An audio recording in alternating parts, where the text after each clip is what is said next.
আসসালামু আলাইকুম, শুভ সকাল। আজ ২১ অক্টোবর ২০২৫, ৫ কার্তিক ১৪৩২ বঙ্গাব্দ, ২৮ রবিউল সানি ১৪৪৭ হিজরি। জানিয়ে দিচ্ছি বাংলাদেশের স্বনামধন্য বেশ কয়েকটি পত্রিকার অনলাইন ভার্সনের শিরোনামসমূহ। প্রথম আলো। শেখ হাসিনার মেটিকুলাস প্ল্যান ছিল, জানিয়েছে ট্রাইব্যুনাল। জেলেনস্কিকে ট্রাম্পের কড়া বার্তা, রাশিয়ার শর্ত মেনে চুক্তি করুন। ৯ সচিব ও সিনিয়র সচিবকে বাধ্যতামূলক অবসর। কোর কমিটির বৈঠকে সিদ্ধান্ত, গুরুত্বপূর্ণ স্থাপনায় নিরাপত্তা বাড়ছে।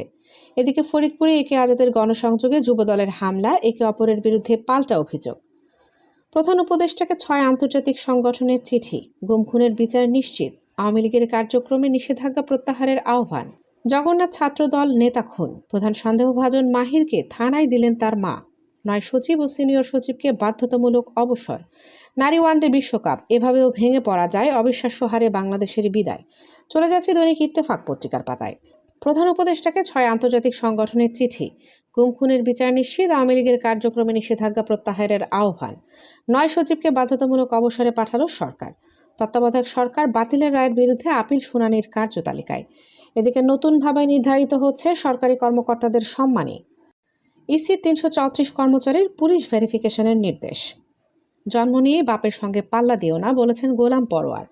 ফেব্রুয়ারিতে জাতীয় সংসদ নির্বাচন আয়োজনে সরকারের প্রস্তুতি রয়েছে, বলেছেন স্বরাষ্ট্র উপদেষ্টা। চলে যাচ্ছি যুগান্তর পত্রিকার পাতায়। পিকে হালদারের সহযোগী গ্রেফতার। জুলাই শহীদ পরিবারের সন্তানদের সুখবর দিল সরকার।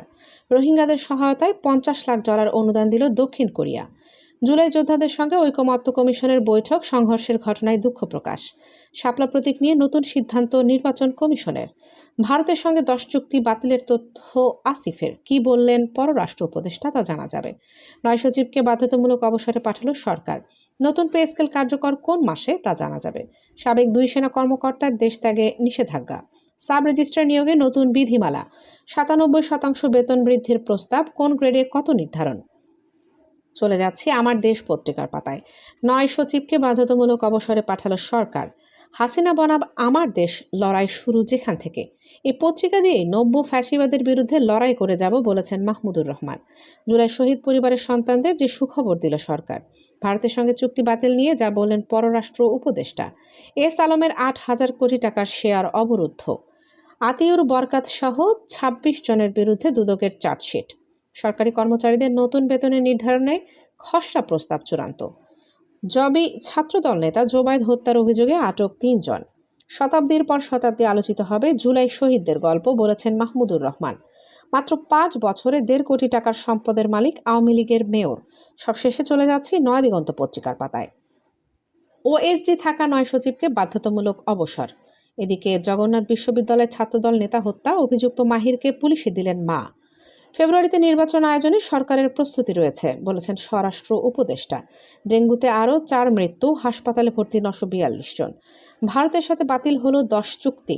অন্তর্বর্তী সরকার দায়িত্ব নেওয়ার পরই চুক্তিগুলো নিয়ে আলোচনা শুরু হয় এবং যথাযথ পর্যালোচনার মাধ্যমে এই সিদ্ধান্ত নেওয়া হয়। সালমান শাহের মৃত্যু, ২৯ বছর পর হত্যা মামলা দায়েরের নির্দেশ আদালতের। নয়াদিগন্তের প্রতিনিধি সম্মেলন, জটিলতা সমাধানে সমন্বিত প্রচেষ্টা প্রয়োজন, বলেছেন সালাউদ্দিন বাবর। ছাত্র জনতার গণ অভ্যুত্থানের পর রাজনীতিবিদরা ঐক্য হারিয়ে ফেলছেন, বলেছেন মির্জা ফখরুল। ৪,০০০ এএসআই নিয়োগের প্রজ্ঞাপন জারি। শ্রীলঙ্কার কাছে হেরে সেমির স্বপ্নভঙ্গ বাংলাদেশের। নারী বিশ্বকাপ, ভোটের মাঠে ১ লাখ সেনা, ১.৫ লাখ পুলিশ থাকবে, জানিয়েছে ইসি সচিব। শীঘ্রই বগুড়া সিটি কর্পোরেশনের ঘোষণা হচ্ছে। যুগ্ম সচিবের সরেজমিন পরিদর্শন। সবশেষে জানিয়ে দিচ্ছি আবহাওয়ার সংবাদ। আজকে সম্ভাব্য সর্বোচ্চ তাপমাত্রা ৩২ ডিগ্রি সেলসিয়াস এবং সর্বনিম্ন তাপমাত্রা ২৪ ডিগ্রি সেলসিয়াস। সারা দেশের আবহাওয়া শুষ্ক থাকবে।